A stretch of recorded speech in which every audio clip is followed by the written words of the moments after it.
अस्सलाम वालेकुम viewers, welcome to exploring पढ़ा। तो आज हम क्लास 11 बायोलॉजी के चैप्टर नंबर 2 स्टार्ट कर रहे हैं, that is bacteria and viruses. ठीक है, इस चैप्टर में बैक्टीरिया की डिटेल हम देखेंगे, इस चैप्टर में हम वायरसेस की डिटेल देखेंगे। ठीक है ना, तो वन बाय वन हमें सारे टॉपिक्स आपके सामने जो है इसका डिस्कस कर दूंगी।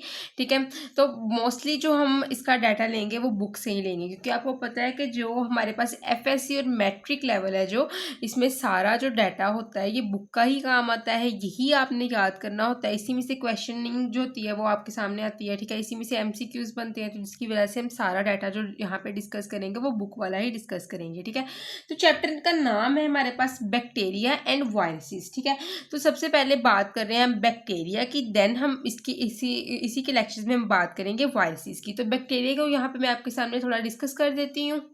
तो स्टार्टिंग में वो बात करता है कि काफ़ी सालों से ये देखा रहता है कि ऑर्गेनिजम्स की क्लासिफिकेशन चल रही है, ऑर्गेनिजम्स को क्लासीफाई किया जा रहा है। ठीक है, सीवरल ग्रुप्स के अंदर क्लासीफाई किया जा रहा है।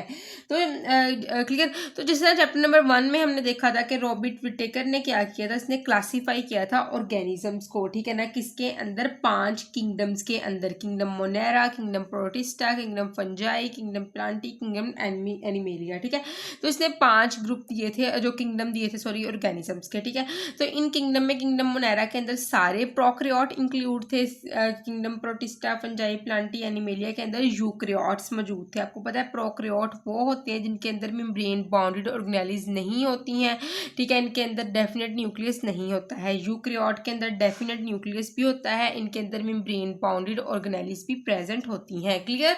जैसे जैसे टाइम गुजरता गया तो एक साइंटिस्ट है जिसका नाम था कार्ल वॉइस। ठीक है, इस कार्ल वॉइस ने कहा कि जो आप पहली क्लासिफिकेशन करते थे ऑर्गेनिजम्स की, ठीक है, किंगडम्स के अंदर, ठीक है ना, उससे मजीद बेहतर भी क्लासिफिकेशन देखी जा सकती है। ठीक है, वो कहता है कि प्रोकैरियोट, जो मोनेरा के प्रोकैरियोट होते हैं वो जस्ट मेम्ब्रेन बाउंड ऑर्गेनेल्स तक नहीं बाउंड होते, इनके दोनों के दरमियान, इन प्रोकैरियोट्स के अंदर भी कैटेगरीज हैं। ठीक है ना, वो तो प्रोकैरियोट में अगर हम बात करें 2 कैटेगरीज हैं, एक है आर्किया और दूसरी है बैक्टीरिया। तो आर्किया और बैक्टीरिया दोनों ही बैक्टीरिया की कैटेगरीज हैं, लेकिन archaea is the primitive one. ठीक है, और आर्किया की अगर इवोल्यूशनरी हिस्ट्री देखी जाए, मॉलिक्यूलर जो इसकी एनालिसिस किया रहा है, तो archaea is more related to eukarya. ठीक है ना, आर्किया यूकैरिया से ज़्यादा रिलेटेड होते हैं एज कम्पेयर टू बैक्टीरिया। ठीक है, प्रोकैरियोट की 2 कैटेगरी हैं, एक है आर्किया और एक है बैक्टीरिया। ठीक है, और जो यूकैरिया है वो तीसरी कैटेगरी यूकैरियोट्स की है। ठीक है ना, तो आर्किया और बैक्टीरिया एक दूसरे से डिफरेंट हैं, और ये आर्किया और बैक्टीरिया दोनों ही प्रोकैरियोट हैं, लेकिन आपस में मिलते जुलते नहीं हैं। मोस्टली केसेस में एक दूसरे के साथ जो है वो डिफरेंस शो करते हैं। तो चैप्टर नंबर 1 के टॉपिक आर्किया और बैक्टीरिया में मैं ज़्यादा डिटेल से बता चुकी हूँ कि इनके दरमियान कौन से जो हैं डिफरेंसेस हैं। ठीक है ना, तो वो कहता है कार्ल वॉइस ने इसी जो है डिफरेंस की बेस के ऊपर, ठीक है ना, किंगडम से भी जो है वो मजीद लेवल के, अपर लेवल की जो है वो क्लासिफिकेशन दे दी थी। वो कौन सी थी? Domain system. ठीक है, तो आर्किया में वो कहता है डोमेन आर्किया, बैक्टीरिया में वो कहता है डोमेन बैक्टीरिया, और यूकैरिया में वो नाम देता है डोमेन यूकैरिया। क्लियर। तो ये दोनों जो कैटेगरीज हैं वो है प्रोकैरियोट्स की और यूकैरिया। आपको पता है ये यूकैरियोट की कैटेगरी है। ठीक है, क्लियर। तो कार्ल वॉइस ने क्या किया, 3 डोमेन सिस्टम दिए, डोमेन आर्किया, डोमेन बैक्टीरिया और डोमेन यूकैरिया। और आपने ये बात याद रखनी है, ये अपर लेवल है। ठीक है ना, इस डोमेन, ये डोमेन्स हैं, ये अपर लेवल है 2 किंगडम्स। ठीक है, डोमेन्स के अंदर एक तो प्रोकैरियोट आ गए ना, ये दोनों प्रोकैरियोट आ गए डोमेन में, और दूसरे ये सारे जो किंगडम्स थे, kingdom protista, fungi, Plantae, animalia, ये सारे इस डोमेन यूकैरिया के अंदर आ गए हैं। ठीक है ना, ये सारे किंगडम जो थे।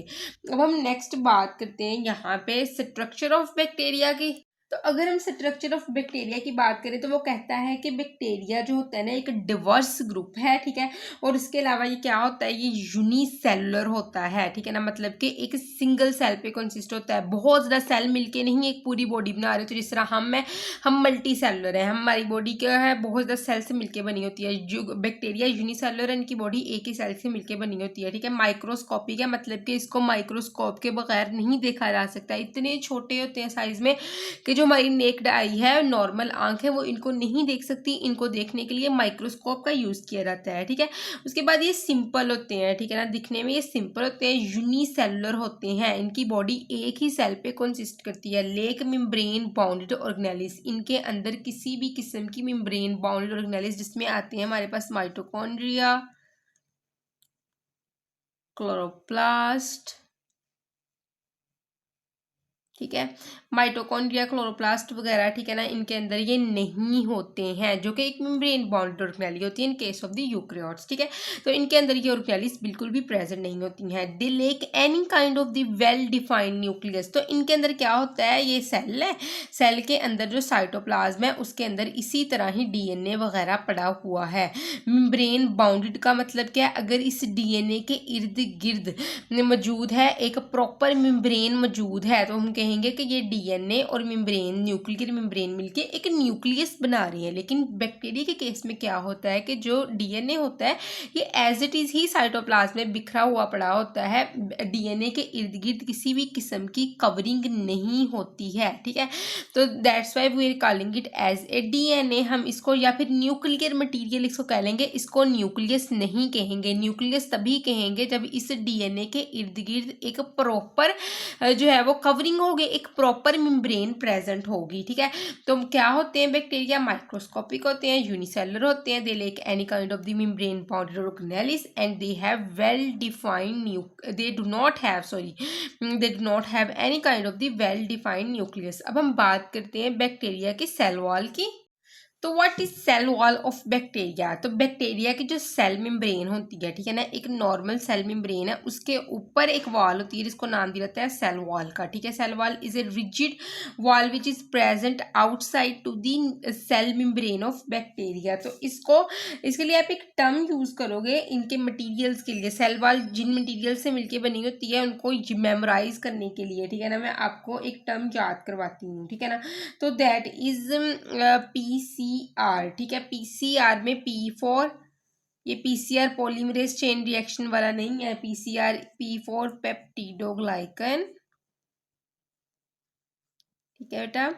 अच्छा, C for cross linked protein, cross linked protein, ठीक है।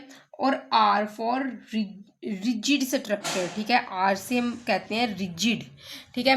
PCR peptidoglycan cross linked protein and are for rigid structure, ठीक है, मेक रिजिड स्ट्रक्चर, क्लियर।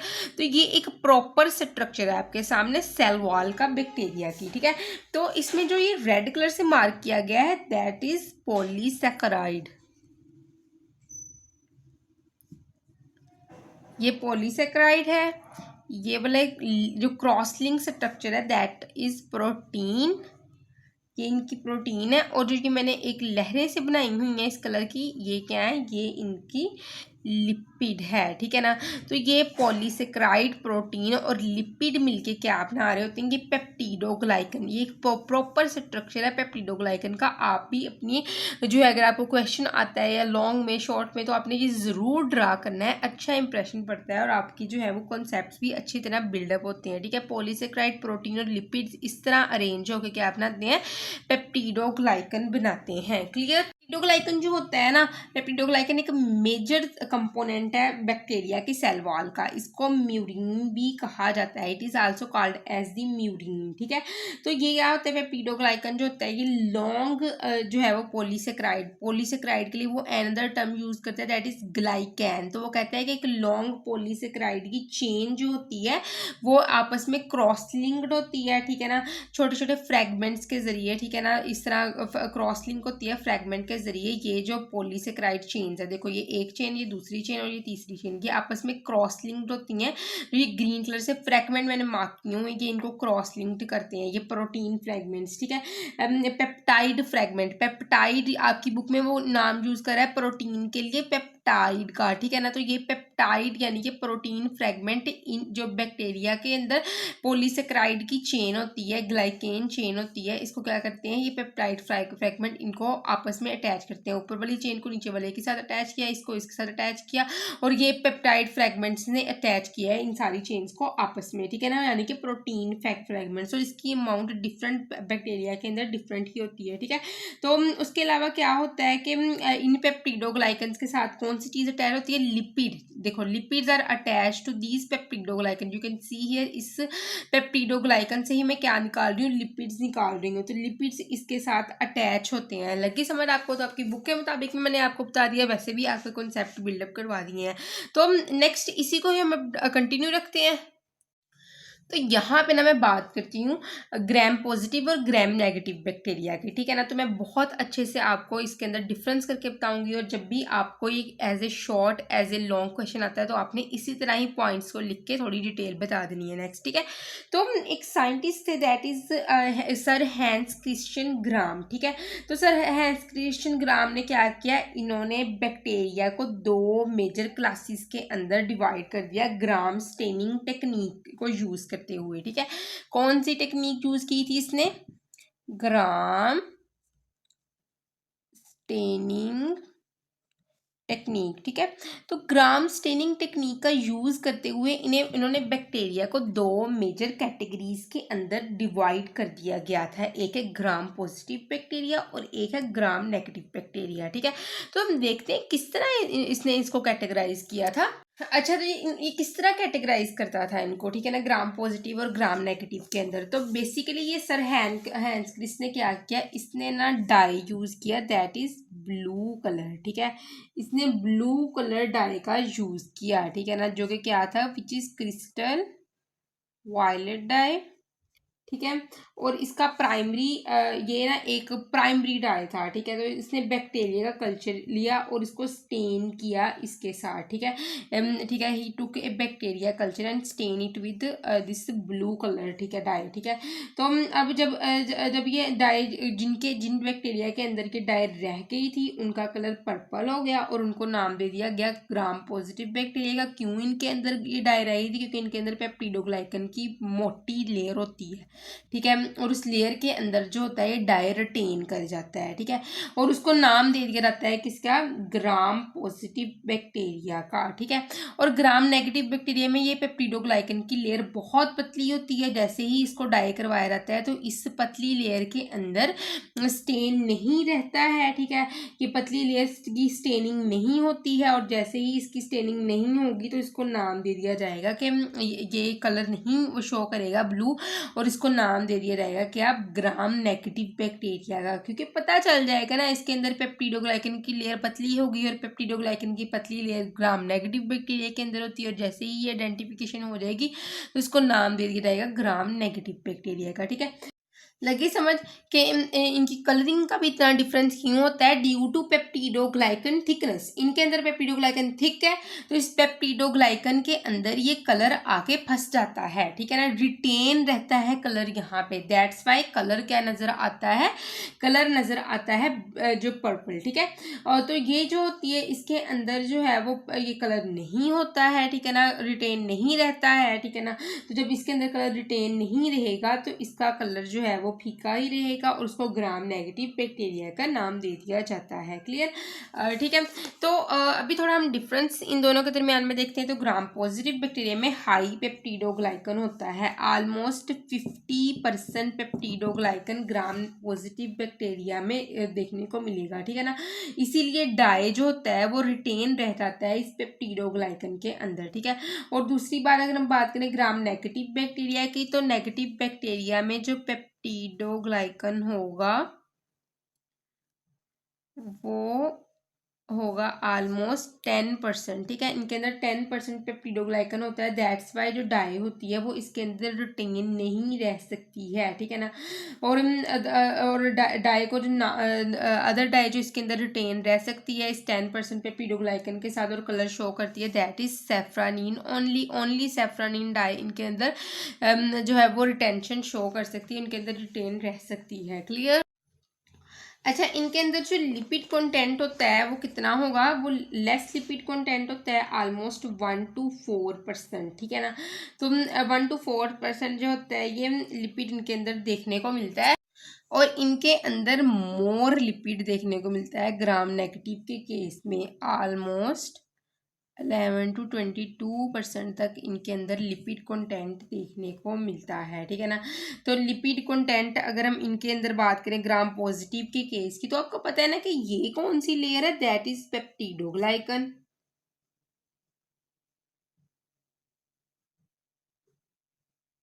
और जो ये नीचे वाली है कौन सी है, सेल मेम्ब्रेन। तो इनके अंदर जो लिपिड होगा वो यहाँ पे ही एसोसिएट होगा, ठीक है ना। लेकिन इनके अंदर क्या होता है, इस पेप्टिडोग्लाइकन के ऊपर एक एडिशनल लेयर होती है जिसमें काफ़ी ज़्यादा लिपिड होता है, ठीक है ना। इस ऊपर वाली लेयर में काफ़ी ज़्यादा मिकदार में आपको जो है वो लिपिड देखने को मिलता है, ठीक है ना।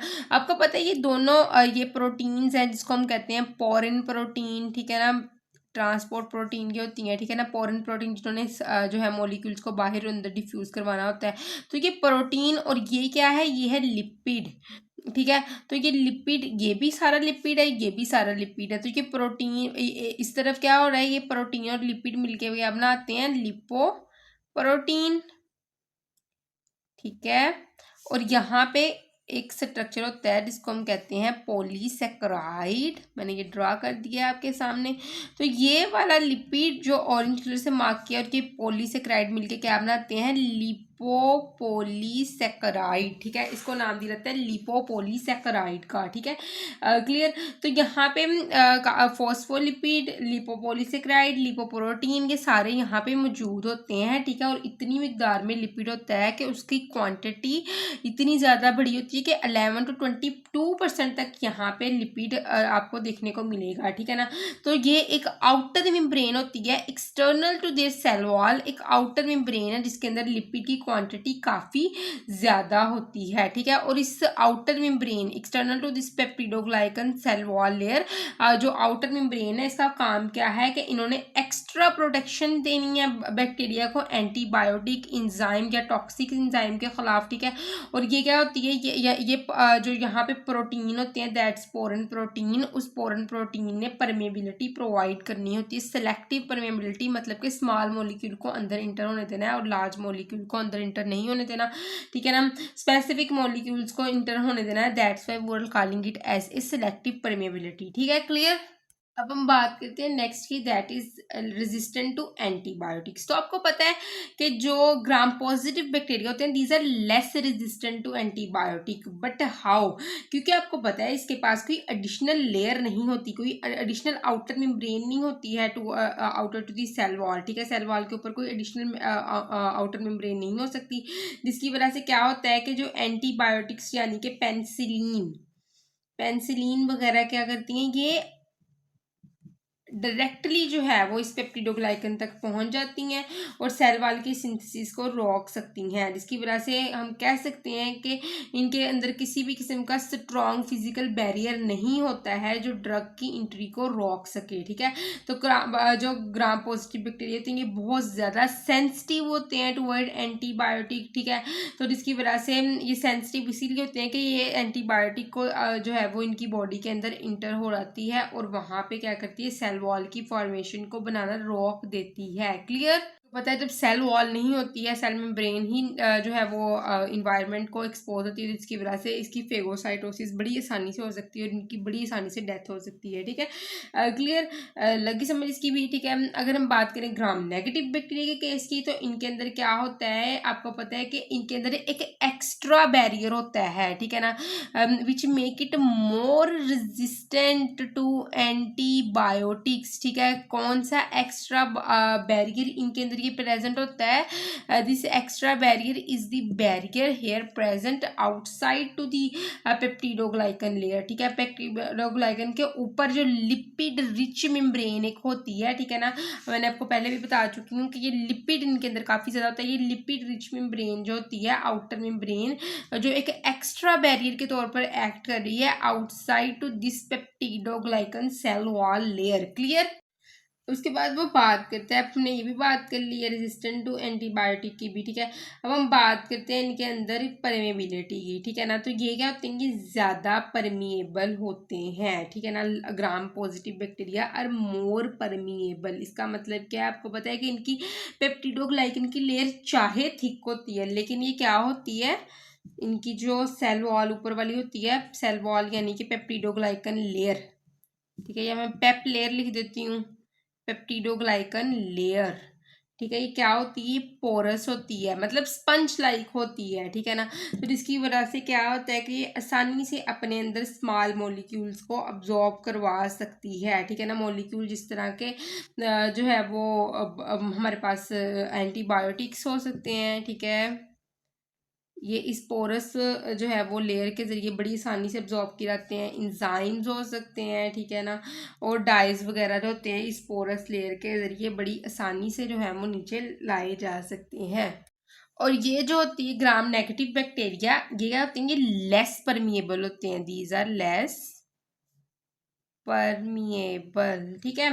मतलब कि लेस परमिएबल ये किस तरह होते हैं, क्योंकि इनके अंदर आपको पता है छोटे छोटे ये प्रोटीपोर्स मौजूद होते हैं, ठीक है। ये पोर्स कौन बनाता है, दिस पोरिन प्रोटीन, ये पोरिन प्रोटीन क्या बनाती है, पोर्स बनाती है। जो ये पोरिन प्रोटीन होती है सिलेक्टिव प्रोटीन होती है, ठीक है ना। ये सिलेक्टिव परमिबिलिटी प्रोवाइड करती है, जो सिलेक्टिव मॉलिक्यूल ही इस पोरिन प्रोटीन से गुजर सकते हैं, मतलब कि कुछ ही मॉलिक्यूल इसमें से गुजर सकते हैं, बाकियों को ये क्या होता है, ये साइड पे कर देती है, ठीक है ना। सेलेक्टिव मॉलिक्यूल इसमें से गुजरेंगे, कुछ हाइड्रोफिलिक मॉलिक्यूल्स, ठीक है, only some hydrophilic molecules are allowed to pass through this porin protein, ठीक है। ये टिनी चैनल्स होते हैं, ठीक है ना। तो कुछ एंटीबायोटिक्स वगैरह जो होती हैं या लार्ज मॉलिक्यूल्स होते हैं वो इस पोरिन प्रोटीन में से नहीं गुजर सकते हैं, ठीक है ना। That is why we are calling it as a selective permeability, clear. इसीलिए क्या होता है कि जो ये डाई वगैरह हम करते थे ना, ब्लू कलर का जो हैंस क्रिश्चियन ग्राम ने किया था, वो भी इस पोरन प्रोटीन से इसको गुजरना पड़ता है, और वो इजीली नहीं गुजर सकते ना इसके ज़रिए, जिसकी वजह से वो नीचे जाके पेप्टिडोग्लाइकन को क्या करेंगे, वो उसको डाई ही नहीं कर सकते थे। दैट्स वाई इसकी कैटेगरीज भी बन गई थी ग्राम नेगेटिव बैक्टीरिया की, क्लियर। अच्छा, उसके बाद वो कहते हैं इसके अंदर पेरीप्लाज्मिक स्पेस बहुत थोड़ी होती है। पेरीप्लाज्मिक स्पेस वो स्पेस होती है जो सेल वॉल और सेल मेम्ब्रेन के दरमियान में होती है। तो इनके अंदर आप देख सकते हैं थोड़ी पेरीप्लाज्मिक स्पेस है, और इनके अंदर काफ़ी ज़्यादा पेरीप्लाज्मिक मेम्ब्रेन है। And periplasmic membrane is the membrane present between the cell wall and the cell membrane, clear। अच्छा, कुछ बैक्टीरिया होते हैं जिनमें क्या होता है, उनके अंदर कैप्सूल प्रेजेंट होता है, ठीक है ना। तो कैप्सूल कुछ बैक्टीरिया के अंदर आपको देखने को मिलता है, तो बैक्टीरिया को कवर करते हैं, ठीक है ना, ये capsule. These it is present outside to the bacteria. तो ये स्टिकी होता है और जेलेटिनियस होता है, ठीक है ना, अपीयरेंस के अंदर, ठीक है। क्यों होता है स्टिकी जेलेटिनियस, ताकि किसी भी किस्म के फेगोसाइटोस इसको ना खा लें, ठीक है, to protect them cells any kind of the phagocytosis, ठीक है, फेगोसाइटोस से बचने के लिए, ठीक है, ताकि इनकी फेगोसाइटोसिस ना की जा सके, ठीक है। और दूसरा है ताकि कॉलोनी को स्टिकी बनाने के लिए, टू मेक कॉलोनी स्टिकी, ठीक है। कॉलोनी को स्टिकी बनाने के लिए भी इस कैप्सूल का बैक्टीरिया यूज़ करते हैं, टू मेक कॉलोनी स्टिकी, ठीक है, ताकि कॉलोनी जो है वो चिपचिपी रह सके और इनको किसी भी किस्म की फेगोसाइटोसिस से बचाया जा सके, ठीक है। और स्टिकी इसलिए भी कॉलोनी की जाती है ताकि आपस में ये अटैच हो जाए, सारे बैक्टीरिया अटैच होकर मिलजुल के रहना शुरू कर दें एक जगह पर, ठीक है, क्लियर।